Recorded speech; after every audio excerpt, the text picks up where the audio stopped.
Welcome everyone to this morning's Simba product training.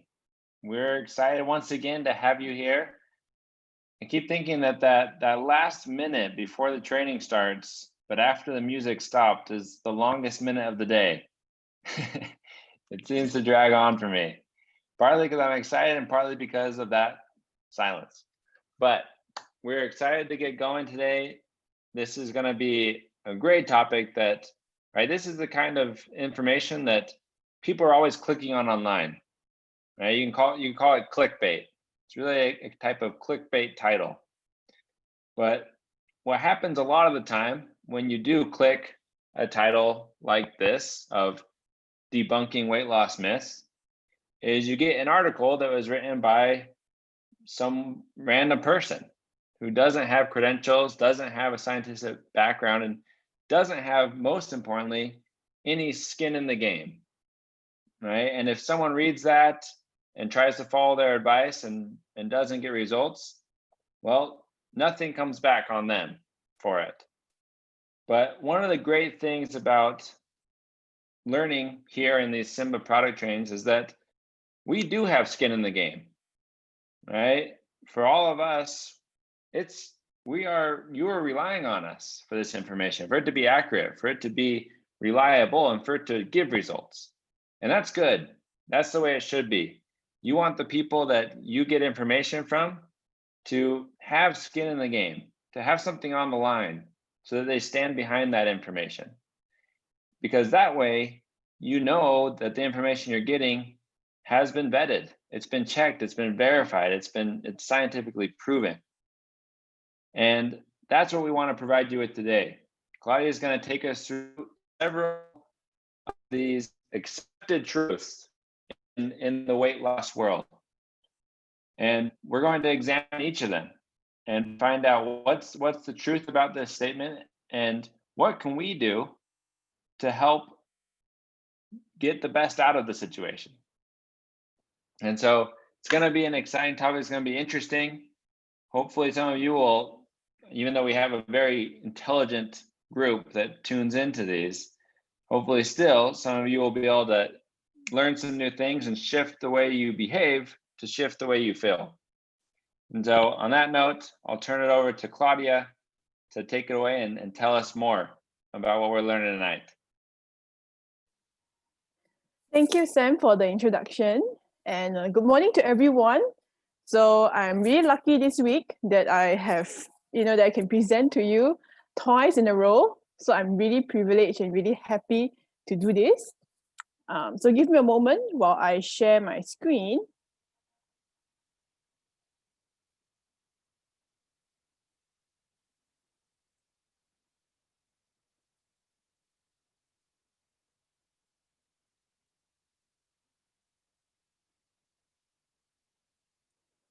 Okay, I hope all of you are seeing my view.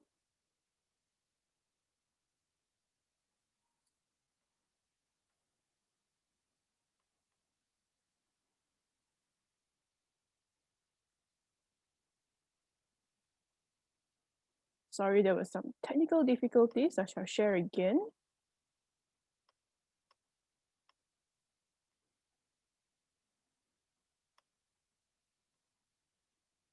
All right, so we are here.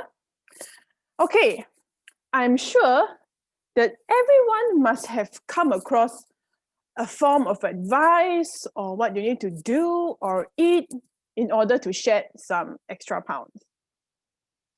On top of that, I believe that weight is something very important to us. All right, weight ties very closely to how we feel about ourselves.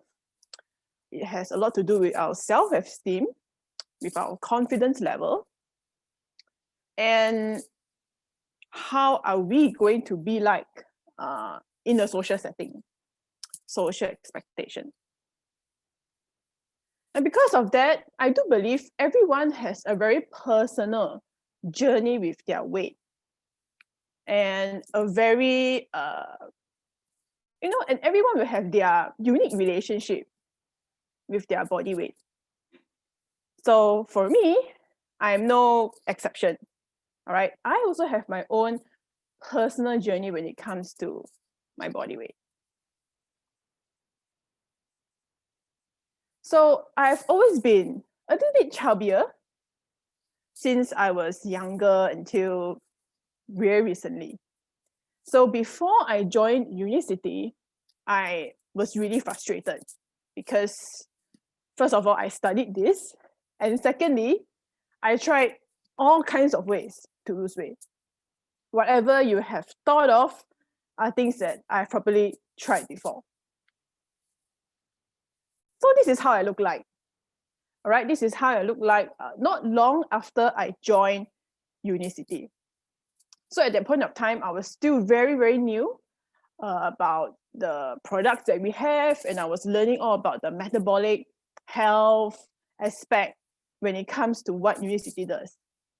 So my entry to the company at that point of time was really timely because I remembered that was when they started the Activate 30 program. And they were launching LC Base and Uni Mate Fuel. So I was really hyped up. I was really, really excited. And I went on to really try the entire weight loss program. So at that point of time, I tell myself, I wanted to wear cheongsam for Chinese New Year. Okay, it was like a goal for me. And I was eyeing on this piece of dress at that point of time. And that was my motivation for the entire journey when I was on that program. True enough, I was able to lose 6 kg in the midst of 3 months. And I was able to fit into this cheongsam. So unfortunately, I did not manage to take a full body picture of me wearing it, but it looks something like this. I'm not as skinny and as fit as this model here, but a slightly curvier version, but still, I got to admit, that was the best I've ever been in my whole life. So, you know, Chinese New Year is a time where everyone eats, right? I don't think anyone fasts on Chinese New Year. Likewise, nobody fasts when it's Christmas, okay? It's a festive season. There were tons of food that I love, you know, all the dessert, so on and so forth. So that was when my weight kind of plummeted a little bit. So I was able to still bring it back to control. But what really made it worse was during the lockdown period. I remembered it was a time where everyone was working from home and we were all adjusting. And that was a time that I've never seen so many pictures about food and video in my social media feed like ever before. Everywhere I go, Facebook, Instagram, everyone is sharing about how they cook this dish, right? This was a dish that they eat outside and they're able to cook it. And well, I have to say that I have a sweet tooth. So everyone was also posting about their accomplishment, being able to bake Japanese cheesecake. All right, this was really viral. Everyone was doing it. So at that point of time was when I really had a problem. Okay, I went in with a craze and I also baked whatever I liked. And at that point of time, I really enjoyed banana bread. Okay, I have to say that this is one of my guilty pleasures. And I did it often enough until I think I was pretty good at it. So if I can be good at baking something, it means I must have tested and tried and eat a lot of all this sweet stuff. So this is when I felt all the progress that I've done for the past 3 months before has all gone to waste. And I'm sure there's a number of people on this call could relate. Like you have worked really hard, but something happened and a lot of people gain weight during quarantine period. So when that happens, we feel really frustrated.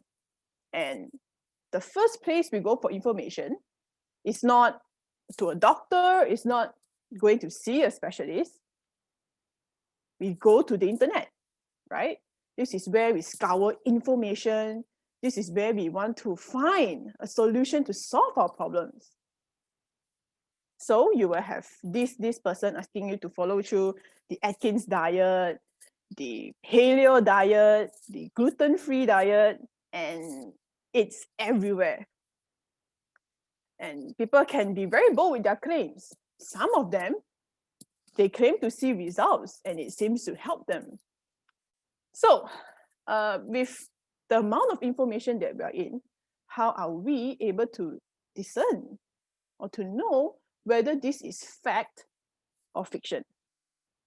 So today is going to be a really interesting session, and I want you to participate with me today. All right. Rather than being a one-way kind of thing, today we're going to do a poll. All right. We have designed some really interesting statements that they look neither right or wrong. So you then be the judge to think for yourself. Are these statements true or are they false?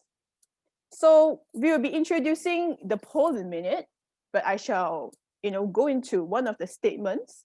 So everyone will have 5 seconds, all right, to fill in the answer.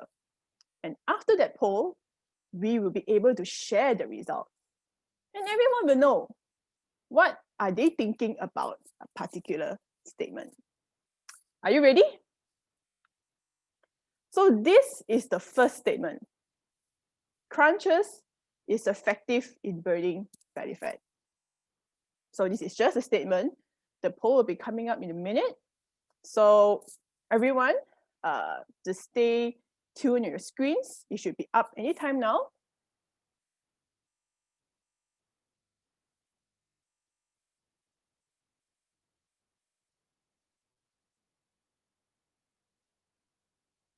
Wow, the numbers are really competitive. This is really interesting. Okay.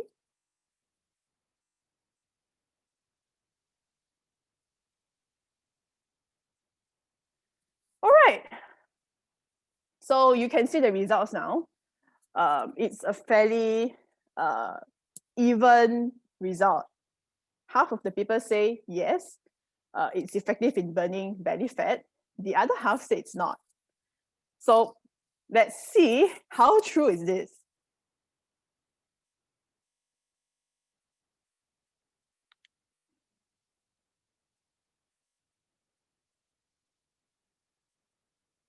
Okay, well, according to research, it says that sport training exercise will make you feel the burn while muscles grow and strengthen. Because whenever we do any exercise, that's when our muscle fiber will tear. And whenever our muscle fiber tear, this is an opportunity for new muscle fiber to grow and to be able to strengthen itself. So it's true. There are certain degree you will feel it as you are doing training on the abdominal area. However, studies report that abdominal exercises do not reduce belly fat. Seriously? Okay, some of you must be thinking, there's something wrong with this research. Well, apparently, body fat percentage has to be low enough in order for muscle to be apparent. As you can see in this image here, all right, there are 3 layers. The first layer is the subcutaneous fat, which is located underneath our skin. After that, we can see the abdominal muscle. So this is the part that we strengthen whenever we do an abdominal exercise. Last but not least, there is the visceral fat that surrounds the organ. So as you can see here, as long as the subcutaneous fat remain thick, remain there, no matter how strong is your abdominal muscle, we wouldn't be able to see it, to be honest. Yeah. So it doesn't matter how impressive is your time or you can hold a plank, or how many hundreds of reps you could do with a Russian twist or a crunch. But if your subcutaneous fat still remains a lot and you have a high percentage of body fat, it will be unlikely that you are able to see any definition at all. So you must be thinking, okay, I have to reduce my body fat percentage, but to what level I have to reduce it in order to see my killer abs? So for men, this is the rough percentage. If you want to look very defined and you want to look at the six packs really evidently, you have to keep your fat percentage 10 to 12%. So this is the bodybuilding kind of definition. If you are slightly higher, 13 to 15%, you can still see some definition, but they're not as obvious. You can't see like one pack, right? It just looks like lines. So we see for men. How about women? Well, for those of you who have a goal to wear a bikini, all right, this is a guide that you can look at. For women, 18 to 20% is where you can see some definition in the abdominal area. This looks fairly fit, right? And if your fat percentage is more than 20%, all right, you will have a more rounder figure. There is where your muscle, you can still see a bit of lines, but it's not as clear and as defined as the one on the left. So I'm sure some of you in this call must be thinking, oh man, there's no way that I'm able to achieve this fat percentage. Because for some of us, our fat percentage may be 30, 35, it may be really high. And if we were to set this goal for ourselves, it may seem too difficult. So rather than having to jumpstart, all right, and to get yourself into a goal that you can't achieve in a short period of time, let's just start by a few healthy percentages. And if you have this rate, it means that you generally have a reduced risk to non-communicable diseases. So for men, the healthy range is around 18 to 24%. And as for women, it is 25 to 31%. So women always have higher amount of fat percentage because it supports hormonal and many other factors. So this is where you could look at. But some of you may not be satisfied with the answer that crunches doesn't work. So why is that?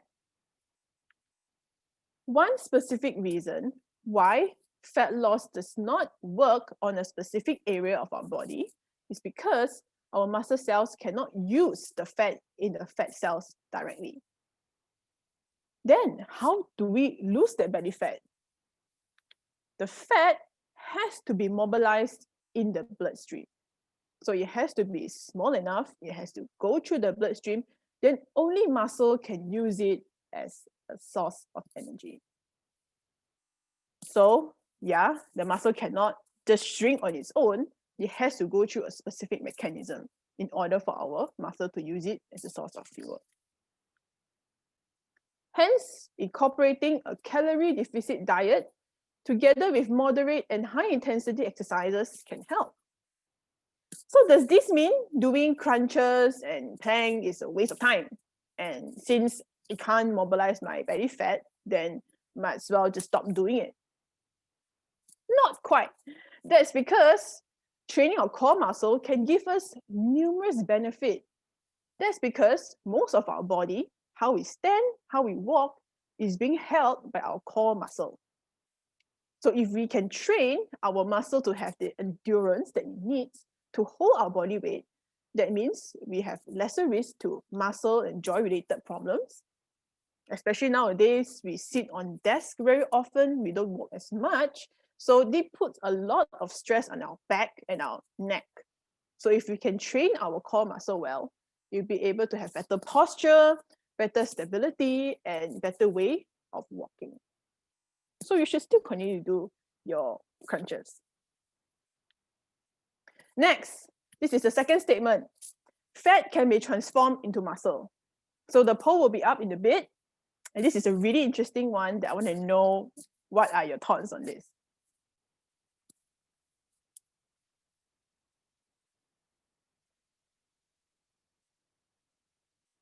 Oh, wow.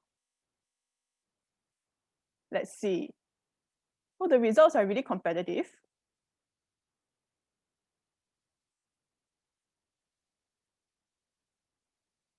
Okay, so 41% of the viewers here thinks that fat can be transformed into muscle, and a majority of 59% thinks that you can't. So is this fact or fiction? Let's have a look. All right. So there are many people who come to me and say that, Claudia, if I lose weight, does that mean, that fat will become muscle? Since I lose weight and I become thinner, so all the fat has become a good source of component to my body. Vice versa. If I gain weight, it means that my muscle will become fat. That's why it's so flabby, right? Because all my muscle become fat. Well, if you have this question, I think let's just look at the structure of how muscle and fat cells look like, shall we? So this is how a muscle fiber look like structurally. It has a lot of fibers in one muscle group. And this is how fat cells look like, all right? So structurally, we can see a very distinctive difference. Muscle is one look and fat cell is entirely different. And because of this very reason, it will not be able to, muscle will not be able to do a function of a fat, and fat wouldn't be able to, give us the strength that high muscle would. So just because of this very reason on how different they look structurally, one cannot perform the function of another. It means that they cannot be interconverted. Either you burn off that fat cells and you strengthen your core. If not, unfortunately, there's no way to make our fat become like muscle. So how do we know the difference between muscle and fat? Some of you may be wondering, okay, since muscle cannot be converted and vice versa, how am I supposed to know whether I'm having muscle or fat? Well, remember during my clinical practice, we have to do muscle and fat measurement to our patient. And this is how we are able to know if they're at risk of undernutrition or overnutrition. So back in clinical practice, we use this thing called a caliper. So with this caliper, together with a number of calculations, we are able to compute and to identify where this person is at nutritionally. So if you do not have a caliper, that's fine. You can actually gauge it on your own. So for example, I'm not too sure if you could see this very clearly, and I'm wearing coat, you can try to peel off a section of your skin. So if you feel that you can pinch it rather easily, it does not feel painful, and you could put it back very easily as well, that means that you have high amount of fat percentage. Unfortunately, vice versa, if you find it a bit difficult to pull the flesh in your body and it feels stiff and hard, that means that you will have more muscle in the body. However, this is not a very accurate way of identifying specifically what are your fat and muscle percentage. They are just a gauge for you to understand where you are at in terms of your fat percentage. Hence, there are other more sophisticated tools that we can use to give us that calculation that we need. So if you really want to know where are you at in terms of your fat and muscle percentage, feel free to come to our offices. We even have a report for you. All right, your body, even your body water and your bone mass could also be measured. But just a note, these are just estimates. They are not 100% accurate, but they give us an idea where we're at. So, but I think the best way to know is the mirror. Okay, I think once a look in the mirror, you will know whether you have fat or muscle. Am I right? Okay, one look already, you know this is fat or muscle. So if both of these fail, then just look at your reflection. So statement 3, gluten-free diets can accelerate weight loss. It's beneficial for overall health and well-being. So what are your thoughts on this? The poll will come shortly.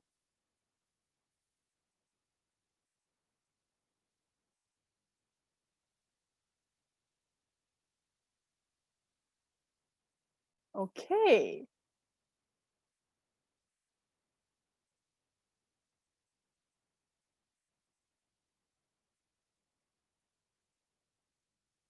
Right, looks like most people have already put in their entry. Okay, the numbers are still going up. All right. So most people are on the no side, all right, with the 65%, and a minority, 35%, thinks that gluten-free can accelerate weight loss. So let's see how does it fare for us. Before we begin talking about how effective this is, let's have an idea of what gluten really is.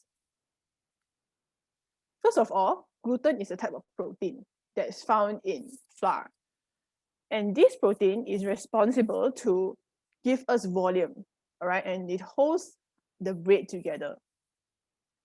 And this gluten can help dough to rise by trapping air. And it gives bread a chewy consistency. So that's why we like to eat bread, because of that fluffy and the really nice texture that it gives us. So even though bread has many of the same ingredients as cookies, pastry, or cakes, but each flour uses different amount of gluten. So as you can see here, this is bread. It looks really fluffy. And next is cookie. So why is this necessary? It's because it gives us a very different texture. When we bite into cookie, we can feel the texture and it feels, we like the density of it. So if cookie become like really big, then it's no longer cookie anymore, right? And cake give us a different consistency. So to give everyone a better idea of what gluten or how it looks like, this is an illustration. So from this picture, you wouldn't be able to tell which is bread flour and which is cake flour. So this is how it looks like before the starch is removed. So once the starch is removed, as you can see on the left, is where the gluten is formed. It's roughly smaller in size compared to the one at your right. So this is, as you can see, it's very stiff, it's very hard, and this is the protein that helps to give cake or bread its desired consistency. So what are the food sources that has gluten?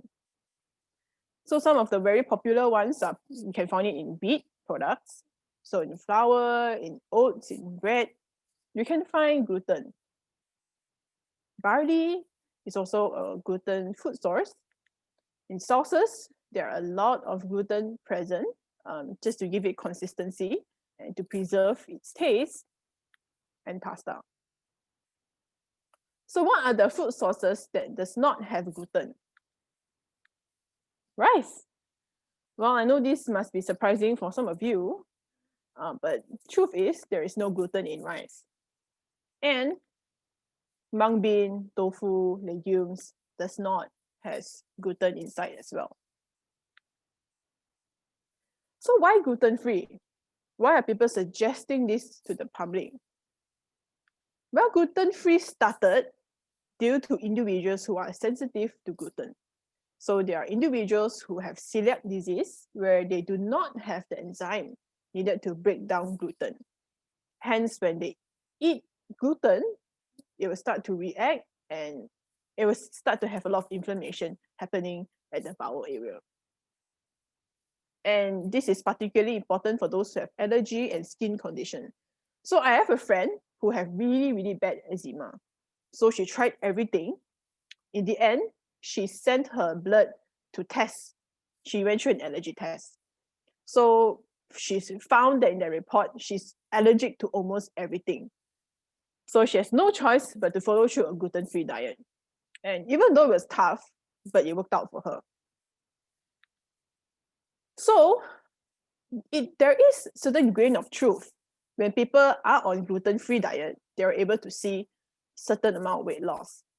That is because, just now as we see through the food choices, a lot of food that has gluten inside are food that has carbs.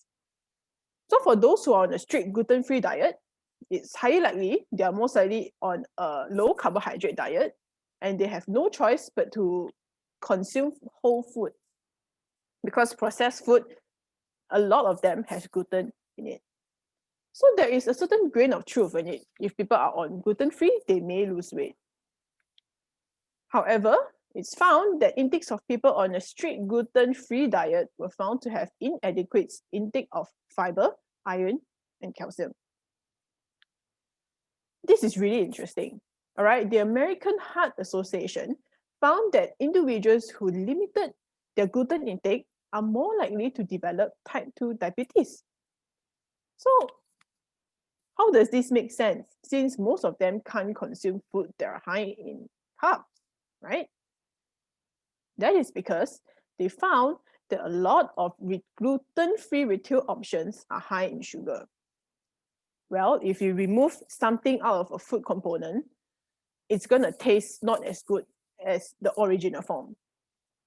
So because of this, they will need to compensate for the lack of gluten.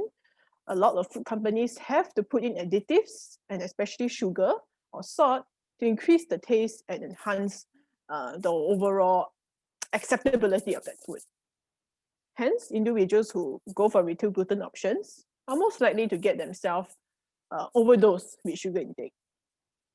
So this is the danger behind it. Okay, last but not least, this is the fourth statement. After losing weight for a period of time, it seems like the weight will stay stagnant on a plateau. So is this the problem of the person or problem of the diet? So let's hear your thoughts.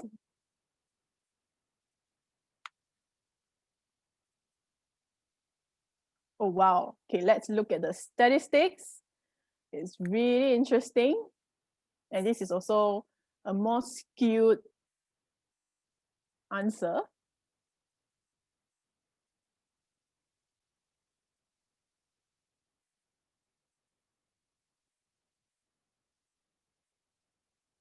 All right. So majority thinks that, yeah, your weight will be on a plateau, 73%, and the minority of 28 thinks that it is not. So let's look at what science have to say about it.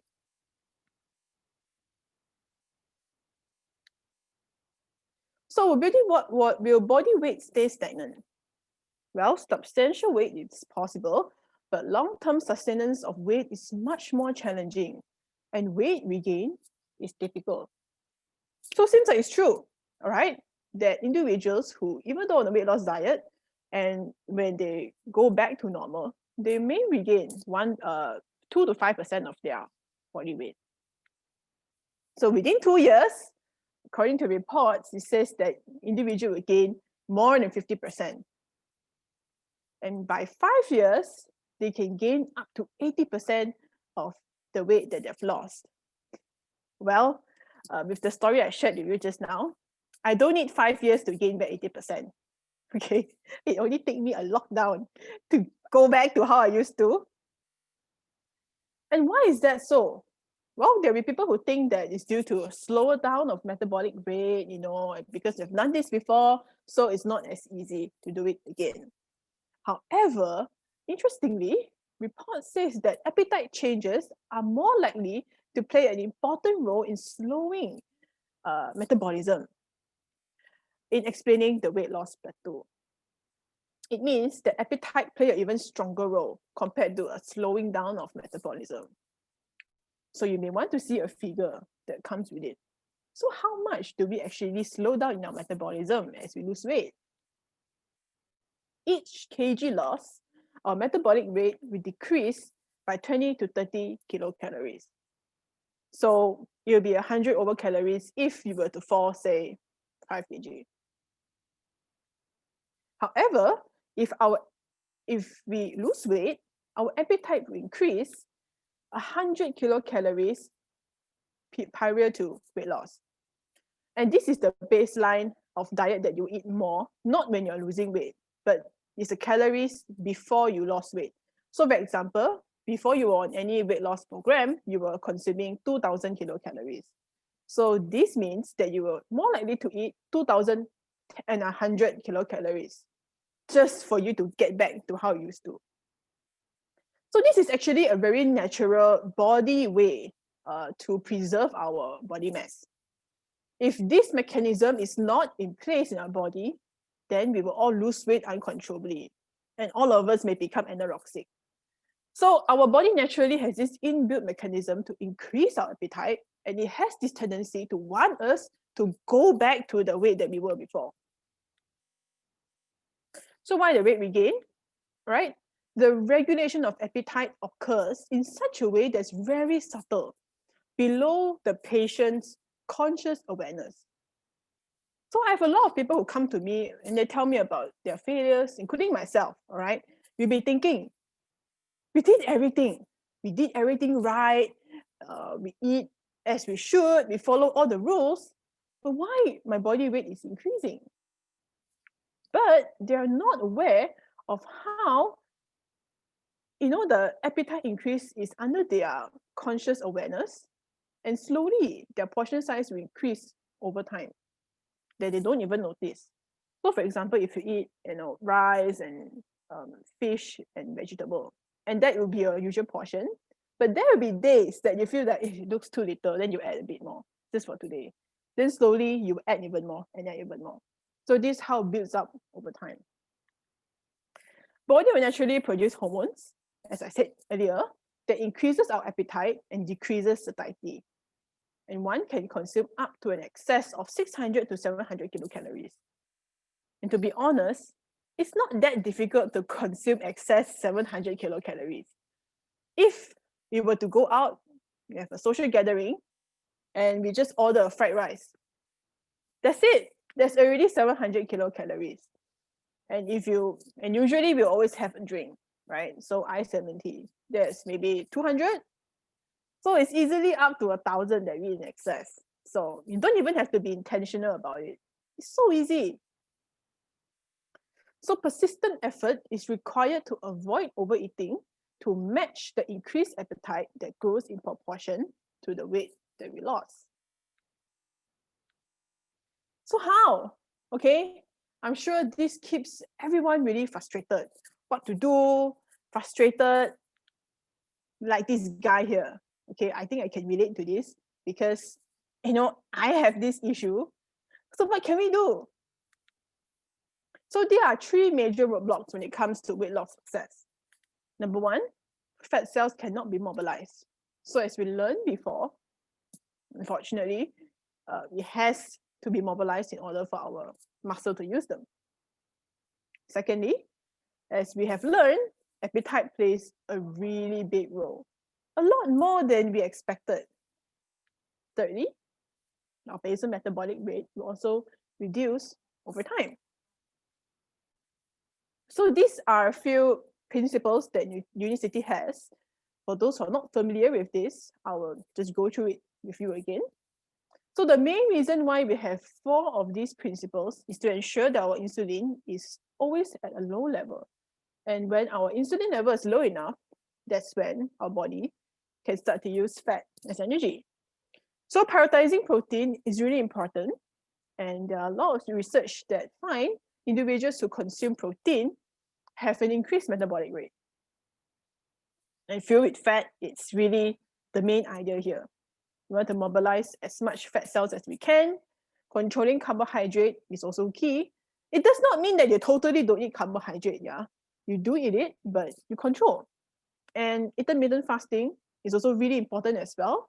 There are many evidence that talks about how intermittent fasting do help to curb appetite and you do not eat more than you should. Right? So the 4-4-12 give us the time to enter the fat burning zone.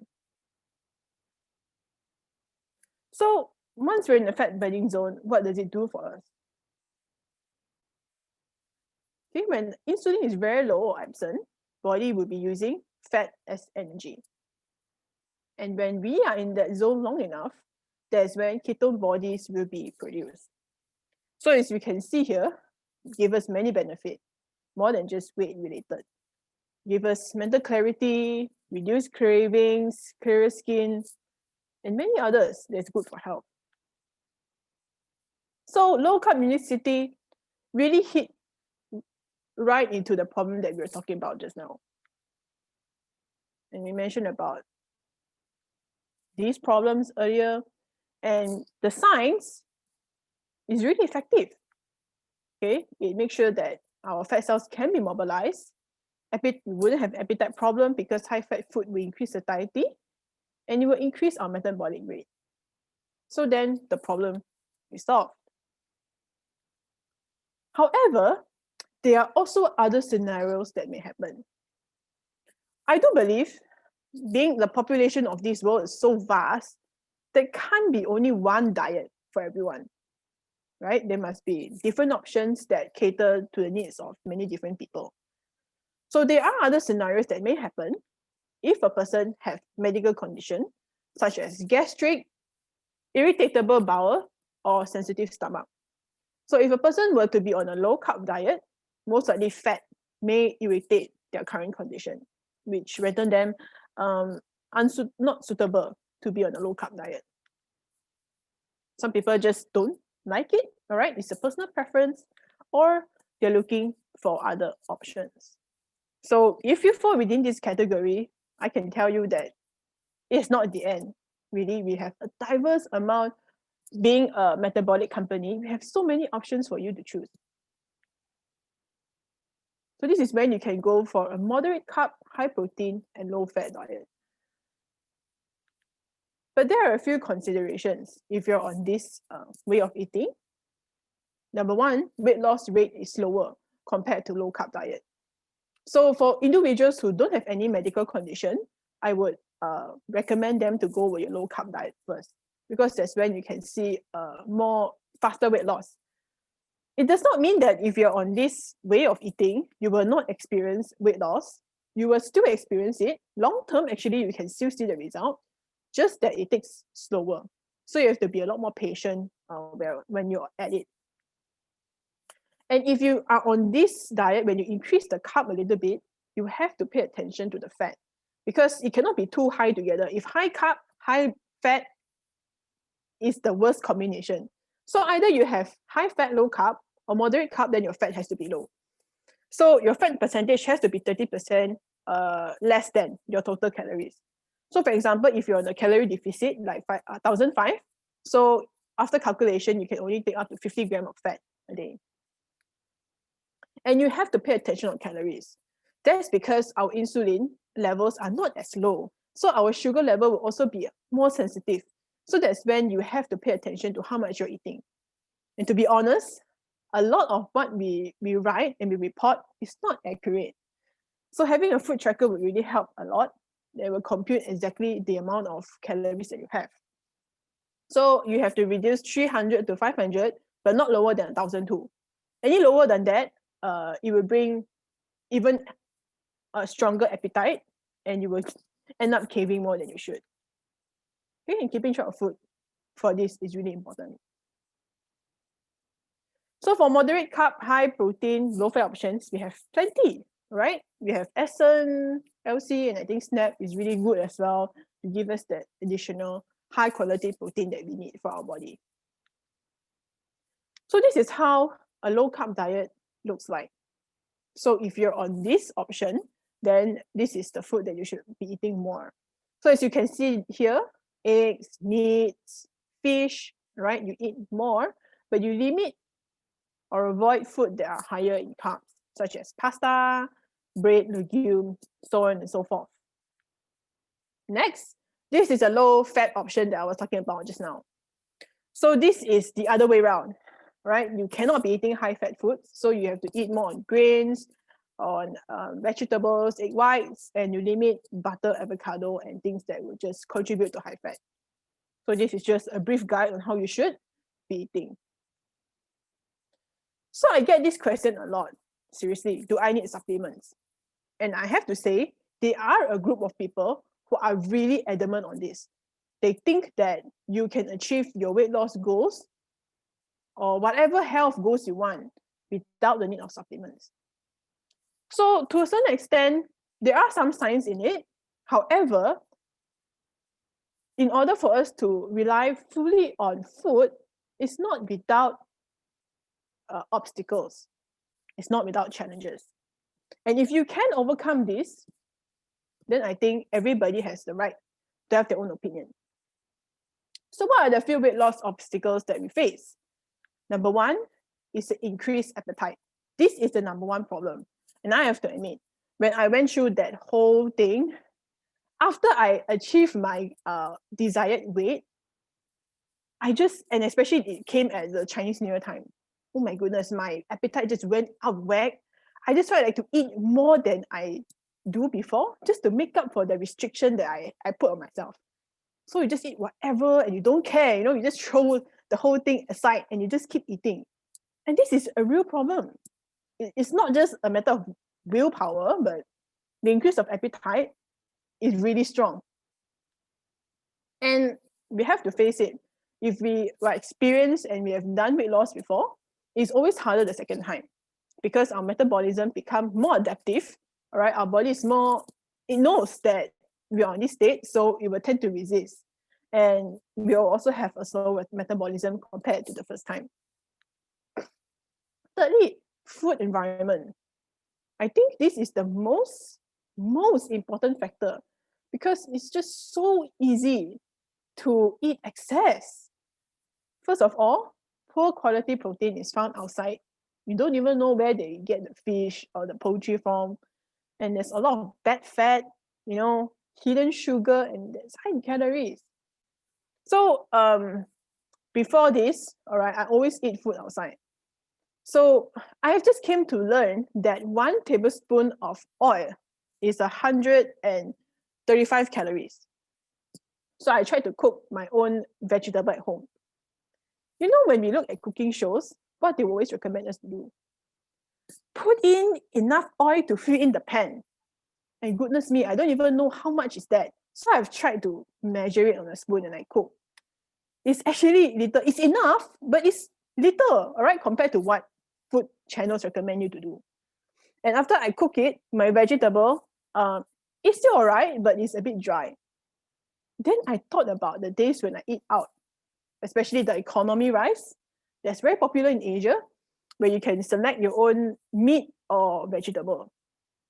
So when I think back, the vegetable I eat is always very shiny, right? It looks like, oh, now I think back, it's like so oily, goodness.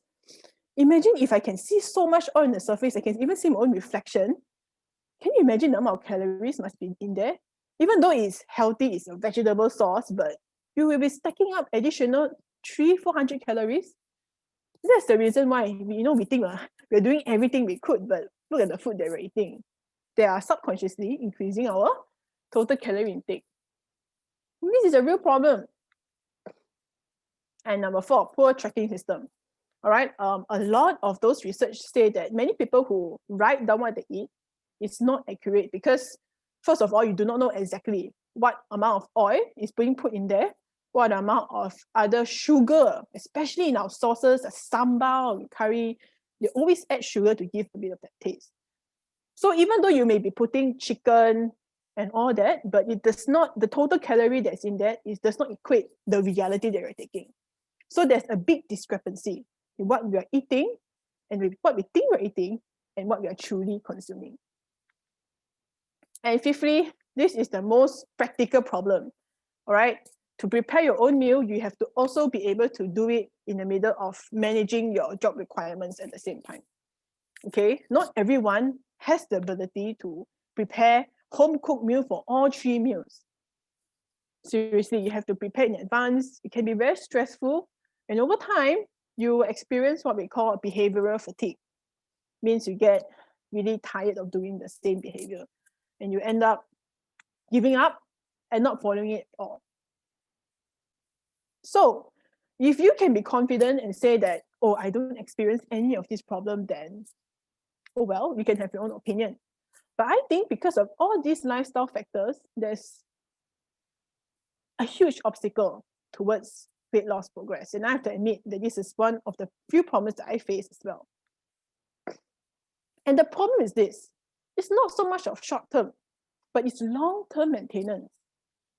Not only losing weight, but keep the weight off for 1 year. And this is the indication that your weight loss is successful. Well, everybody can lose weight in the short term. Like, even I managed to, like 3 months, you can lose, say, 5 kilos. But can you maintain that for 1 year? That is a question. So many people get carried away with their weight loss results. Well, I'm one of those examples. After achieving, you cave in and eat whatever you want, right? And it's like as if you feel like you want to reward yourself after restricting yourself so much. You just let loose, eat whatever you want to eat. And this is really key. It is a process that requires long-term attention. Even the highest quality short-term intervention cannot yield positive results without persisting effort. So I think that Activate 30 is a high quality intervention plan. All right, if you're really on that program, later I will share with you the sophisticated app tracking that we have, all right, which is excellent, and the products that we have definitely is effective. But how can you maintain it long term? That is really the key. So keeping track, supervision is really important to ensure long-term success.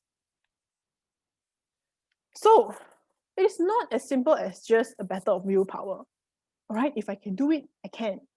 Well, I've done that before, but it does not seem to be the case for long-term maintenance. As you can see, it's a multifactorial problem. Okay, it's not as simple as just appetite increase. There's so many other factors that will contribute to overall weight gain and rebound. And if there is something that can help us to overcome this problem, then we can live each day without having to stress so much about what we're going to eat the next meal. Why not? Right? If there's something that can make our life easier, don't have to worry and so concerned whether there's going to be a lot of oil inside, then if they can help us, why not? So Unicity have a lot of supplements that can help you to achieve and to overcome the obstacles that you face. So I'm going to put in different categories. First of all, for appetite control, we have Unimate and Unimate Fuel. So right now, I find that Unimate Fuel works excellently on this. So I'm actually also back on losing weight. And I find that I have moments where I still have this appetite or the cravings. You know, I still feel like to eat more even after I have just completed my meal. So I find that Unimate Fuel, especially with the MCT oil, it gives you an increased satiety and you just don't think about food that much. It helps a lot, really.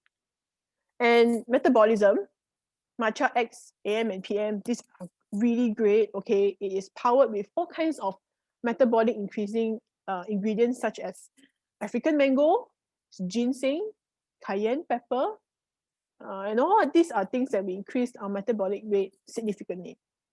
And we also have Balance Life E, high quality food and snack, which is really important. L-C-Asen, and I have gastric issues. So sometimes no matter what I eat, it's unable to relieve the kind of sensation, the burning sensation in my upper abdominal area. So L-C-Asen really helped me a lot, you know. Like I don't have to eat like a lot of food to compensate that.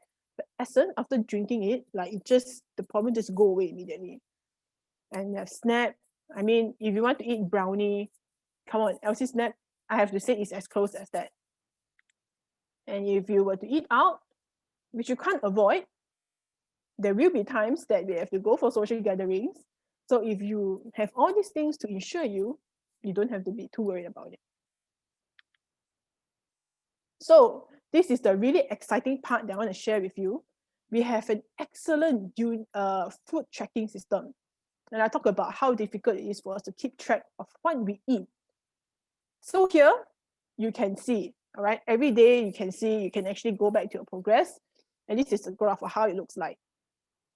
So this is how you can see whether you're in a fat burning zone or not. And this is where you can see your macro intake, all right? And we have just included the exercise part as well. So I think that's really excellent. You can even put that in and they will calculate and adjust your insulin level again. And moreover, they also have a weekly report that you can look at. So they summarize a week of progress. You can see very specifically how much you're eating, all right, how long you're in the fat burning zone, your optimum fat burning. You can track this in a really, really accurate way. And they even have a section of resources that you can look at if you want to learn more about this Activate 30 program. So I have to say, I've never know a company, all right, that not just only produce products, but they also produce application that can really, really help people to keep track of their food better. And as we know, food tracking is one of a very important point to determine success for weight loss management. And all you need to do is just to be a member, really. And if any of you are already a member, you can already enjoy your benefit. And you can even try this out and see if the amount surprises you. So we also have the metabolic tracker that help to track your metabolic goals.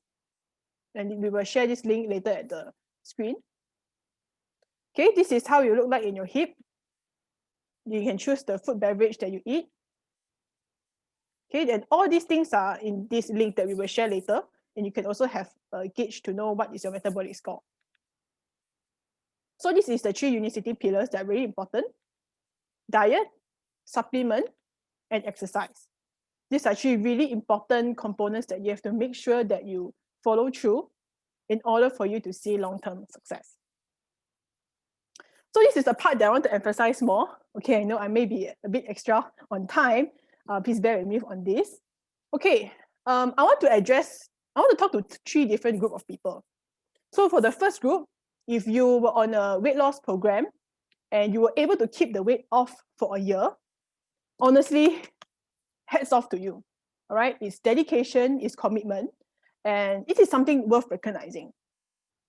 Secondly, if you are new to this, you're curious, and you want to know how to lose weight, I have to say you are really lucky today.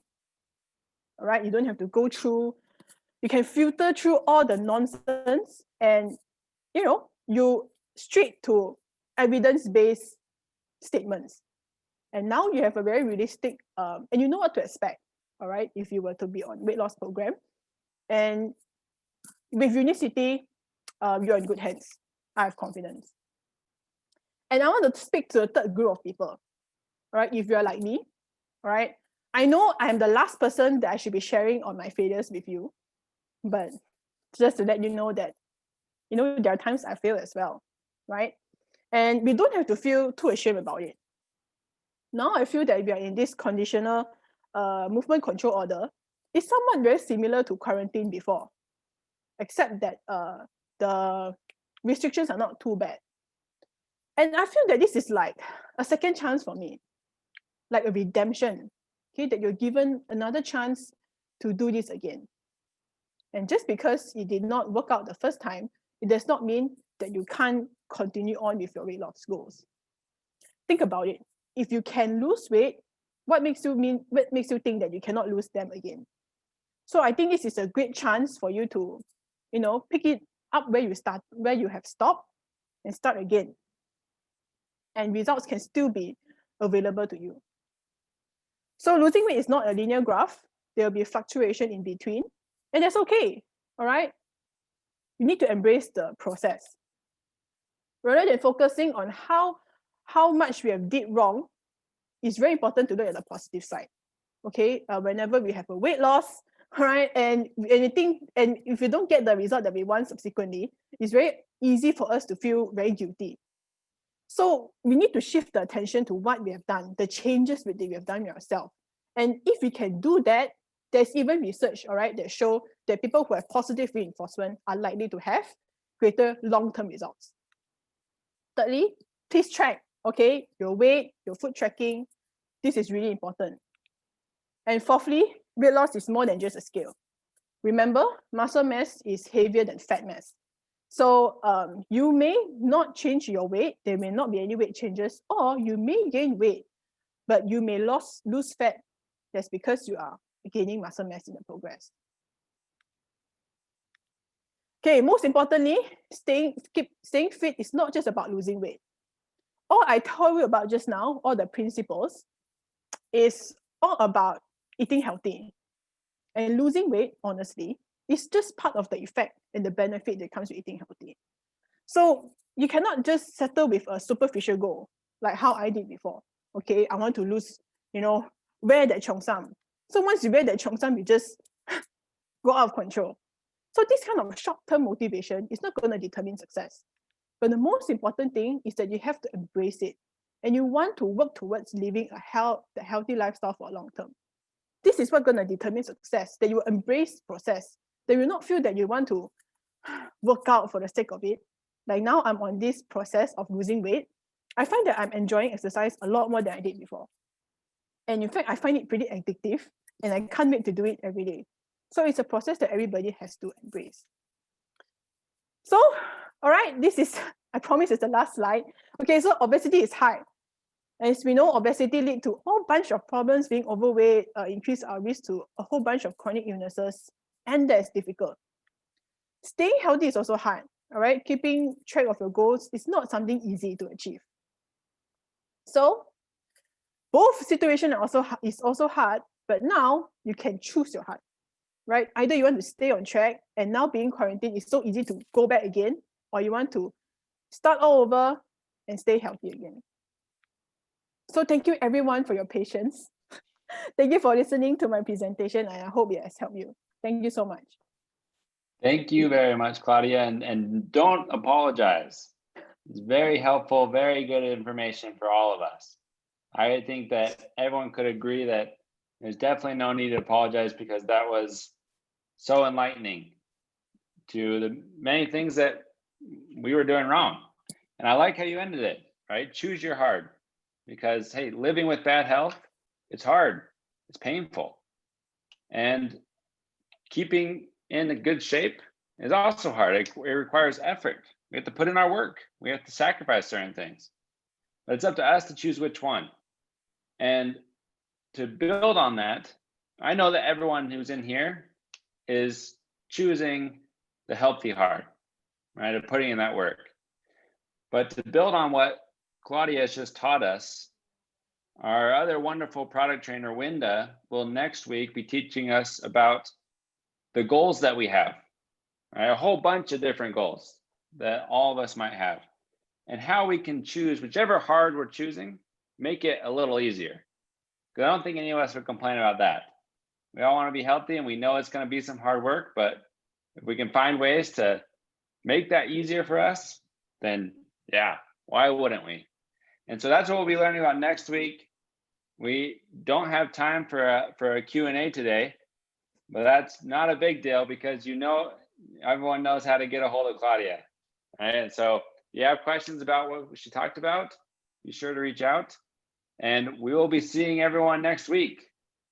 Thank you again, everyone, for being here, and thank you, Claudia.